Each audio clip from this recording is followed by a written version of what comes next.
जय गुरुदेव, जय माँ गायत्री। सभी को मेरा प्रणाम। आज हम बात करेंगे पूज्य गुरुदेव की भविष्यवाणी के विषय में, जो उन्होंने आज जो समाज में घटित हो रही है उसके विषय में लिखी है। सच हो रही है पूज्य गुरुदेव की भविष्यवाणी।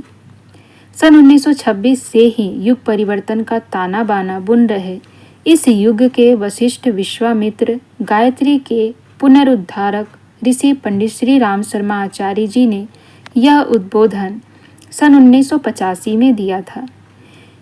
क्या था उद्बोधन? चोखे व्यक्ति आएंगे, अगले दिनों बड़ी बड़ी क्रांतियां खड़ी होंगी और उनका ताना किसी को नेतृत्व करना पड़ेगा।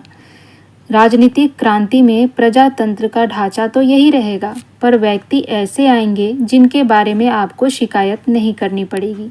आपको यह नहीं कहना पड़ेगा कि अगर गांधी जी रहे होते तो हिंदुस्तान का हाल यह न होता। आपको यह नहीं कहना पड़ेगा कि जवाहरलाल होते तो परिस्थितियां ऐसी ना होती। सरदार पटेल होते तो हमारे देश की यह हालत क्यों होती। आपको यह नहीं कहना पड़ेगा।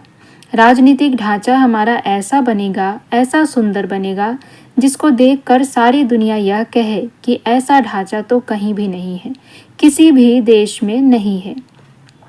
सामाजिक क्रांतियां होंगी और क्या करना है? सारी की सारी कमजोरी हमारी सामाजिक है। हम 2000 वर्ष तक गुलाम रहे, इसलिए नहीं रहे कि हमारे पास सिपाही कम थे, सेना कम थी, हमारे पास लड़ने वाले कम थे, या हमारे देश के ऊपर हमला करने वालों की तादाद ज़्यादा थी। नहीं, यह बातें नहीं थी। केवल एक ही बात थी कि हमारा सामाजिक ढांचा कमज़ोर था। इतना कमज़ोर था कि उसकी वजह से ज़्यादा होते हुए भी कम होने वालों से हम गए बीते निकले और हम 2000 वर्ष तक गुलाम रहे। 2000 वर्ष तक कोई भी देश गुलाम नहीं रहा है। जापान गुलाम हुआ है, इटली गुलाम हुआ है, जर्मनी गुलाम हुआ है, कई और देशों को दूसरे विश्व युद्ध में गुलाम होना पड़ा है, पर इतने लंबे 2000 वर्ष तक कोई देश गुलाम नहीं रहा।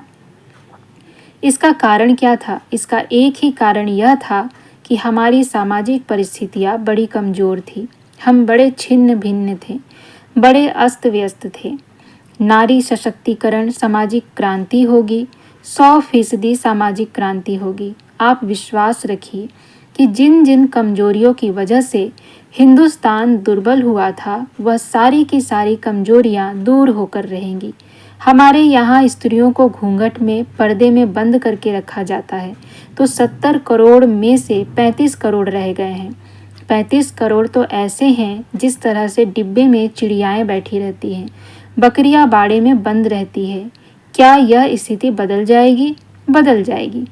स्त्रियां पुरुषों से कंधा मिलाकर काम करेंगी और देश को उठाने में पूरा योगदान देंगी। यह हमारी सामाजिक क्रांति होगी।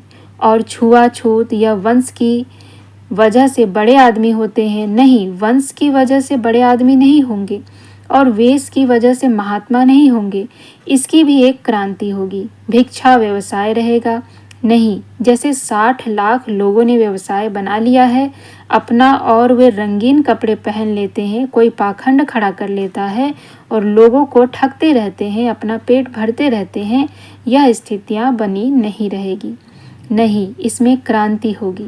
हमारी जाति, वंश, परंपरा में समानता आएगी। हमारे स्त्रियों और पुरुषों के बीच में समानता आएगी। हमारे देश में संत तो होंगे, पर कोई यह आवश्यक नहीं है कि वह पेशेवर होंगे, व्यवसाय करेंगे। जैसे आप में से भी संत हो सकते हैं, आप में से भी महात्मा हो सकते हैं। समाचार पत्रों में क्रांति होगी, फिल्मों में क्रांति होगी, साहित्य में क्रांति होगी, शिक्षा में क्रांति होगी और मजदूरी में भी क्रांति होगी, बेरोजगारी में भी क्रांति होगी। आज तो बड़े बड़े मिलकर बड़े बड़े उद्योग सारा का सारा पैसा अपनी जेब में रखे हुए हैं और लाखों आदमी, करोड़ों आदमी बीमार पड़ रहे हैं। उद्योग धंधों की भी ऐसी क्रांति होगी कि बड़े शहर कस्बों में बदल जाएंगे, गांव कस्बों के रूप में बदल जाएंगे, बीच की इकाई कस्बे के रूप में होगी। यह बातें हो जाएंगी, बिल्कुल हो जाएंगी। आप लिख कर रखिए। मैं तो कह रहा हूँ आपसे, बहकाता हूँ आपको नहीं, जो मुझे प्रत्यक्ष आंखों से दिखाई पड़ रहा है केवल उसी का जिक्र कर रहा हूँ, आपसे और कोई बात नहीं कर रहा। तो यह थी समाज में क्या क्या बदलाव आएंगे, युग निर्माण योजना, युग परिवर्तन का जो ताना बाना था पूज्य गुरुदेव ने वह समझाया कि किस तरह से युग परिवर्तन का ताना बाना बनेगा, किस प्रकार से समाज में क्रांति आएंगी, किन किन चीज़ों में क्रांति आएंगी, किस प्रकार की क्रांतियाँ आएंगी। और गुरुदेव ने हमें यह भी बताया कि आने वाला समय सचमुच बेहतर होगा, सचमुच बहुत अच्छा होगा। और जो पूज्य गुरुदेव ने कहा कि हर देश यह कहेगा कि ऐसा देश तो कहीं नहीं है, यानी कि भारत विश्व गुरु अवश्य बनेगा। अब इसके लिए कौन आएगा, कौन बनाएगा, यह सब तो पूज्य गुरुदेव ने नहीं बताया, परंतु हाँ, पूज्य गुरुदेव ने कहा है कि जब वह व्यक्ति आएगा तो सभी उसका समर्थन करेंगे और बहुत सारे बदलाव हमें देखने को मिलेंगे, बहुत सारी क्रांतियाँ आएंगी और बहुत कुछ अच्छा अच्छा होगा। तो हमें केवल इंतज़ार करना है और हमें देखना है कि कब हम इस युग परिवर्तन को देख पाएंगे। जय गुरुदेव, जय माँ गायत्री, सभी को मेरा प्रणाम।